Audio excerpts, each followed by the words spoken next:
অভিনবভাবে বৃক্ষরোপণের প্রচেষ্টায় শুক্রবার দুপুরে দুর্গাপুর সরকারি মহাবিদ্যালয়ে তৃণমূল ছাত্র পরিষদের পক্ষ থেকে কলেজের ক্যাম্পাসের বিভিন্ন জায়গায় সিট বল ছড়ানো হলো। তৃণমূল ছাত্র পরিষদের নেতা শুভজ্যোতি মজুমদার বলেন, যেটার মূলত কারণ হচ্ছে যে ধরনের বিশ্ব উষ্ণায়ন থেকে শুধু ভারতবর্ষই নয়, পৃথিবীর সমস্ত দেশ আজ যেমন ভুগছে, যেমন তাপপ্রবাহ আমরা দেখে এসেছি, সেখান থেকে বাঁচার জন্য গাছ লাগাবার পরামর্শ দেওয়া হচ্ছে।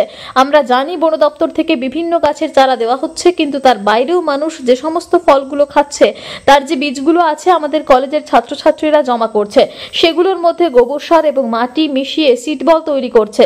আমাদের কলেজের ক্যাম্পাসে ওই সিড বল ছড়াচ্ছে। পরবর্তীকালে আমরা কলেজের বাইরে দুর্গাপুরের সমস্ত এলাকায় ওই সিড বল ছড়াবো।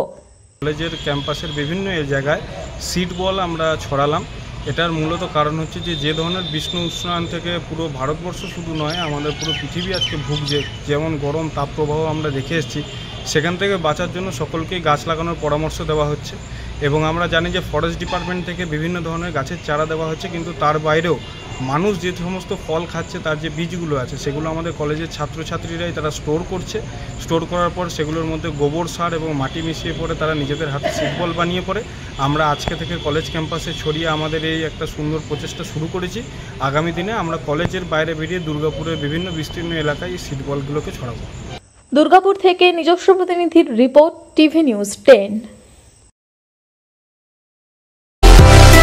সুলভ সঠিক চিকিৎসার একমাত্র প্রতিষ্ঠান বিবেকানন্দ হসপিটাল।